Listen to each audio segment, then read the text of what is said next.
कोई लक्ष्य मनुष्य के साहस से बड़ा नहीं, हारा वही जो अंत तक लड़ा नहीं।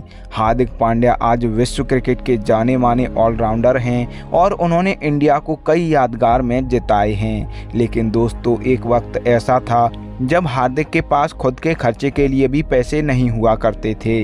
कई बार सिर्फ मैगी खाकर ही हार्दिक ने पूरे दिन मैच खेला है।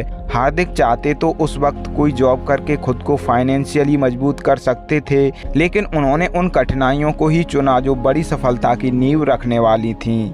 दोस्तों, इस वीडियो में हम हार्दिक की पूरी कहानी तो जानेंगे ही, साथ ही जानेंगे उनकी लव स्टोरी और भी कई इंटरेस्टिंग बातें। लेकिन उससे पहले अगर आपने इस चैनल को सब्सक्राइब नहीं किया है तो कर लीजिए और बेल आइकॉन भी प्रेस कर लीजिए। हम आगे भी ऐसी ही इंटरेस्टिंग वीडियोस लाते रहेंगे। तो चलिए दोस्तों, बात करते हैं शुरू से।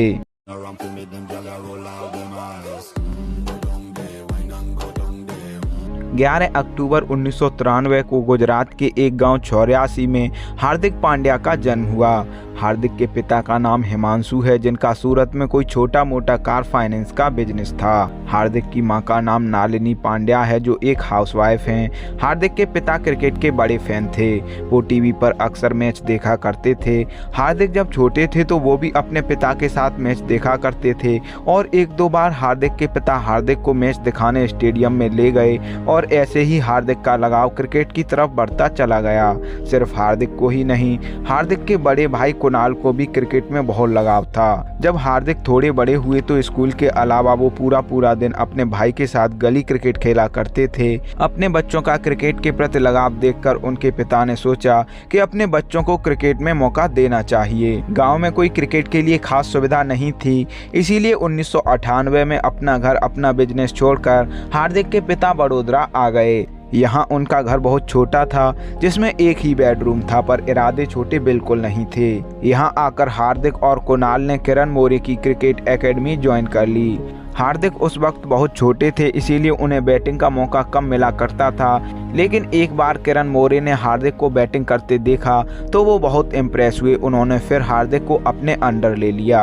बात करें हार्दिक की स्टडीज़ की तो हार्दिक ने अपनी स्कूली पढ़ाई MK हाई स्कूल से की। हार्दिक का पढ़ाई में बिल्कुल मन नहीं लगता था। स्कूल वाले अक्सर शिकायत करते थे कि आपका बेटा गलत ट्रैक पर है, उसका कोई फ्यूचर नहीं है। जब स्कूल से ज़्यादा ताने सुनने को मिले तो हार्दिक के पिता ने बोल दिया, आपको पता नहीं है, एक दिन मेरा बेटा बहुत बड़ा आदमी बनेगा। हार्दिक की एकेडमी उनके घर से 20 से 25 किलोमीटर दूर थी। उनके पिता के पास काम बहुत था और हार्दिक और कुणाल को लाने ले जाने में बहुत टाइम लग जाता था। इसीलिए वो कभी कभी अपने दोस्त को हार्दिक को एकेडमी से लाने के लिए भेज देते थे। ये बात हार्दिक और कुणाल को पसंद नहीं थी। उन्होंने अपने पिता से कहा कि मैं नहीं चाहता कि आगे चलकर कोई कहे कि तुम्हारी सक्सेस में मैंने भी सपोर्ट किया है। इसके बाद हार्दिक के पिता ने एक बाइक EMI पर लेकर दोनों भाइयों को दे दी। अब दोनों भाई बाइक से एकेडमी जाया करते थे। जैसे जैसे हार्दिक बड़े हो रहे थे, उनका खेल बेहतरीन होता जा रहा था। वो अब अपनी एकेडमी के बेस्ट प्लेयर और क्लब के मैच विनर बन चुके थे। इधर हार्दिक की पढ़ाई अच्छे से नहीं हो पा रही थी और पढ़ाई से क्रिकेट के प्रति फोकस टूटता था। इसीलिए 9th तक की पढ़ाई करने के बाद हार्दिक ने स्कूल जाना बंद कर दिया। साल 2008 में हार्दिक के पिता को मल्टीपल हार्ट अटैक्स आए और डॉक्टर ने उन्हें बेड रेस्ट करने को बोल दिया। अब घर की सारी जिम्मेदारी हार्दिक और कुणाल पर आ गई। हार्दिक उस समय सभी तरह के टूर्नामेंट्स खेलते थे। वो अपनी किट के साथ ट्रेन से बहुत दूर दूर मैच खेलने जाया करते थे और कभी कभी घर से वो सिर्फ मैगी खाकर निकलते थे और पूरा दिन बिना खाए ही खेलते रहते थे। जो टीमें हार्दिक को मैच खिलाती थीं वो फीस के तौर पर कभी कभी उन्हें 350 रुपये दिया करती थीं, लेकिन ये पैसा उन्हें हर बार नहीं मिलता था। दिक्कतें बढ़ती जा रही थीं और एक वक्त ऐसा भी आया जब वो लोग कर्ज में डूब गए। कभी कभी उनके घर 2 वक्त का खाना भी नहीं होता था और कभी कभी उन्हें उधार वालों से बचने के लिए स्टेडियम में छिपना पड़ता था। जब हार्दिक के पिता काम किया करते थे तब उन्होंने एक कार ली थी, लेकिन अब उसकी EMI भी नहीं जा पा रही थी। इसीलिए बैंक के डर से हार्दिक और कुणाल उस कार को छिपा कर रखते थे। इस वक्त उन दोनों भाइयों को सख्त जरूरत थी एक जॉब की। अगर कोई जॉब कर लेता तो लाइफ काफ़ी आसान हो जाती, लेकिन यहाँ भी उन्होंने क्रिकेट को ही चुना। वो किसी भी कीमत पर हार मानने को तैयार नहीं थे। 1000 मुश्किलों के बाद भी उनकी आंखें एक ही सपना देखती थीं। वो सपना था इंडियन क्रिकेट टीम की जर्सी का। हार्दिक लगातार मेहनत करते रहे, उनका खेल बहुत बेहतरीन था। वो जहां भी जाते थे अपनी क्रिकेट से सबको इम्प्रेस करते थे। अब धीरे धीरे हार्दिक आगे बढ़ने लगे। कई मेजर टूर्नामेंट्स में अच्छा प्रदर्शन करने के बाद हार्दिक को स्टेट टीम में शामिल कर लिया गया। दोस्तों, मार्च 2013 में हार्दिक का नेशनल क्रिकेट में डेब्यू हुआ। ये एक T20 मैच था जो मुंबई के खिलाफ हुआ। इस टूर्नामेंट में हार्दिक को मैन ऑफ द टूर्नामेंट चुना गया और 80,000 रुपये उन्हें प्राइज मनी मिला। ये पैसा हार्दिक के लिए कितना महत्वपूर्ण था वो तो आप समझ सकते हैं। हार्दिक का लगातार अच्छा प्रदर्शन जारी रहा और नवंबर 2013 में उन्हें फर्स्ट क्लास क्रिकेट में डेब्यू करने का मौका मिला। सैयद मुश्ताक अली ट्रॉफी 2013-2014 में भी हार्दिक का प्रदर्शन अच्छा रहा। उन्होंने 9 मैचों में 213 रन बनाए थे। यहाँ एक मैच में उन्होंने नाबाद 82 रन बनाए थे, जो उनका नेशनल में बेस्ट स्कोर था। इस मैच में हार्दिक पांड्या का प्रदर्शन मुंबई के हेड कोच जॉन राइट्स को बहुत पसंद आया। कोच ने हार्दिक पांड्या के प्रदर्शन की बात टीम मैनेजमेंट से की और साल 2015 के IPL ऑक्शन में हार्दिक पांड्या को 10 लाख रुपए में मुंबई इंडियंस की टीम में शामिल कर लिया गया। साल 2015 के IPL में ही हार्दिक पांड्या को IPL में डेब्यू करने का मौका मिला। 19 अप्रैल 2015 को बेंगलोर के खिलाफ एक मैच से हार्दिक ने IPL में डेब्यू किया। इस मैच में उन्होंने 6 गेंदों में 16 रन बनाए थे और मुंबई के लिए मैच फिनिश किया था। इसी सीजन KKR के खिलाफ एक मैच में हार्दिक ने 31 गेंदों में 61 रन बनाकर मुंबई इंडियंस को जीत दिलाई थी। अगर मुंबई ये मैच न जीतती तो वो IPL से बाहर हो जाती। हार्दिक की इस पारी से मुंबई प्लेऑफ में पहुंची और मुंबई ने ही ये IPL सीजन जीता था। क्योंकि मुंबई ये IPL जीती थी, इसीलिए हार्दिक को इनाम के तौर पर 50 लाख रुपए का चेक दिया गया था, जो उनके लिए बहुत बड़ी अमाउंट थी। सिर्फ कुछ महीने पहले हार्दिक के घर की हालात इतने ख़राब थे कि ज़रूरतें भी पूरी नहीं हो पा रही थीं, लेकिन हार्दिक के जुनून ने वो कर दिखाया जो हर किसी के बस की बात नहीं। इसके बाद हार्दिक फाइनेंशियली तो मजबूत हो गए, लेकिन क्रिकेट में तो उनकी ये शुरुआत भर थी। सैयद मुश्ताक अली ट्रॉफी 2015-2016 में भी हार्दिक ने बेहतरीन प्रदर्शन किया, इसीलिए उन्हें 2016 में होने वाले ऑस्ट्रेलिया के खिलाफ T20 मैच में शामिल कर लिया गया। जब टीम इंडिया में उनके शामिल होने की खबर आई तो मानो उनकी और उनके परिवार की खुशी का कोई ठिकाना न रहा। फिर जनवरी 2016 वो दिन था जब हार्दिक को टीम इंडिया को रिप्रेजेंट करने का मौका मिला। ये दिन हार्दिक के लिए बहुत बड़ा दिन था, शायद उनकी ज़िंदगी का सबसे बेहतरीन दिन। इस सीरीज में हार्दिक को MS धोनी से बहुत महत्वपूर्ण और काम के टिप्स मिले थे। हार्दिक को प्रदर्शन का तो ज़्यादा मौका नहीं मिला, पर फील्डिंग से उन्होंने बहुत इम्प्रेस किया।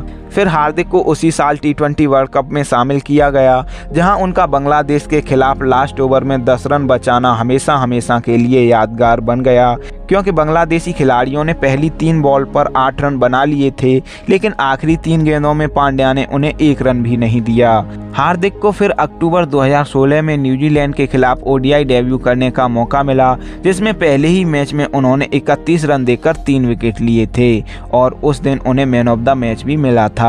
इसके बाद चैंपियंस ट्रॉफी 2017 में हार्दिक की पाकिस्तान के खिलाफ धमाकेदार 76 रन की पारी ने उनके बल्लेबाजी की दहशत दुनिया भर में फैला दी। हार्दिक का टेस्ट डेब्यू श्रीलंका के खिलाफ जुलाई 2017 में हुआ। पहली ही इनिंग में हार्दिक ने हाफ सेंचुरी लगा दी थी। इस सीरीज में उन्होंने अपनी पहली टेस्ट सेंचुरी भी लगाई थी। हार्दिक का लगातार अच्छा प्रदर्शन जारी था, लेकिन तभी उन्हें एक ऐसी बैक इंजरी हुई जिससे वो लंबे समय के लिए क्रिकेट से दूर हो गए।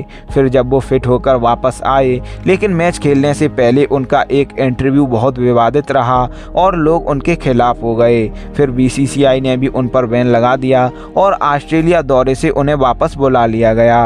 हार्दिक पर यह बैन 2 वीक के लिए लगा था। यहाँ वो एक विलेन बन चुके थे, लेकिन फिर उन्होंने अपने एटीट्यूड और खेल से सभी हेटर्स को लवर्स में बदल लिया और उन्हें फैन से बहुत प्यार और सपोर्ट मिलने लगा।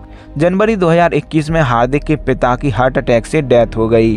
हार्दिक ने अपने पिता को अपनी कामयाबी दिखाकर उनके सारे सपने पूरे कर दिए थे। 2020 के बाद लंबे समय तक हार्दिक इंजरी की वजह से बॉलिंग नहीं कर पा रहे थे। फिर उन्होंने T20 वर्ल्ड कप 2021 के बाद अपनी बॉलिंग पर मेहनत की और फिर से अच्छी बॉलिंग करने लगे। साल 2022 के IPL में हार्दिक को गुजरात टाइटंस ने अपनी टीम में शामिल किया और उन्हें कैप्टन भी बनाया। उनकी कैप्टनसी में उन्होंने खुद और उनकी टीम ने लाजवाब प्रदर्शन किया और उनकी टीम IPL जीत गई। दोस्तों, साल 2022 एशिया कप में पाकिस्तान के खिलाफ एक हाई टेंशन मैच में भी हार्दिक ने छक्का लगाकर मैच फिनिश किया और टीम इंडिया को जिता दिया। चलिए दोस्तों, अब बात करते हैं हार्दिक की लव लाइफ पर। दोस्तों, हार्दिक की वाइफ है नताशा स्टैनकोविक, जो एक फेमस एक्ट्रेस हैं। 1 जनवरी 2020 को हार्दिक ने ये अनाउंस किया कि वो नताशा से प्यार करते हैं। न सिर्फ प्यार बताया बल्कि अपनी एंगेजमेंट की वीडियो भी सोशल मीडिया पर शेयर की।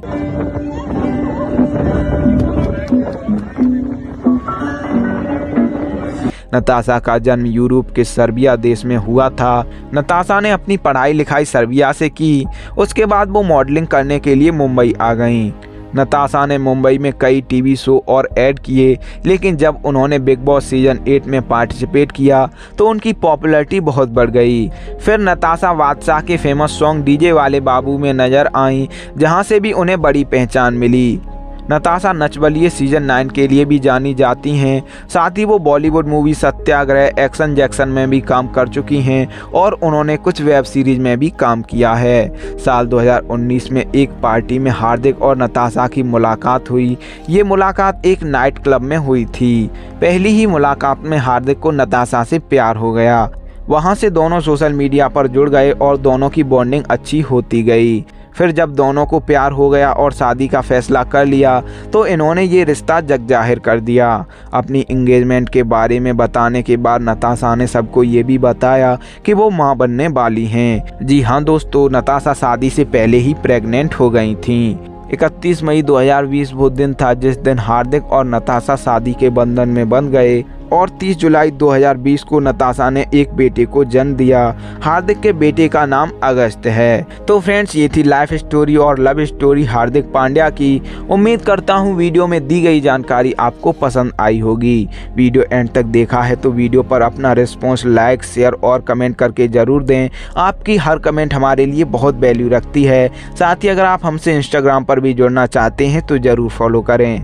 वीडियो एंड तक देखने के लिए थैंक्स। हमारी हर अपडेट से जुड़े रहने के लिए चैनल को सब्सक्राइब करके बेल आइकॉन प्रेस कर लें। तो चलिए फ्रेंड्स, मिलते हैं अगले वीडियो में एक और इंटरेस्टिंग स्टोरी के साथ।